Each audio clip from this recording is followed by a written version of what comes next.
నేను ఉమ్మడి అభ్యర్థిగా తెలుగుదేశం అభ్యర్థిగా నామినేషన్ వేశాను.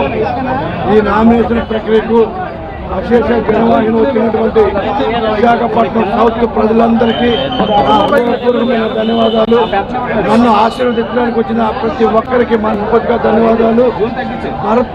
శ్రీభర్త గారు ఎంపీ క్యాండిడేట్, అలాగే ఎలగపూడి రామకృష్ణబాబు గారు తూర్పునియోజకవర్గ ఎమ్మెల్యే క్యాండిడేట్, అలాగే మా కందుల నాగరాజు గారు, అలాగే మా చిత్ర సుధాకర్ గారు, అలాగే బీజేపీకి పూర్తిగా ధన్యవాదాలు.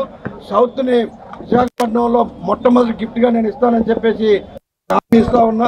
ముఖ్యంగా విశాఖపట్నంలో ఐటీ ఇండస్ట్రీ రావాలి, పోలవరం రావాలి, రోడ్లు బాగుపడాలి, ఇండస్ట్రీస్ రావాలి. ఈ ప్రాంతానికి యువత అందరికి కూడా ఎంప్లాయ్మెంట్ దొరకాలి.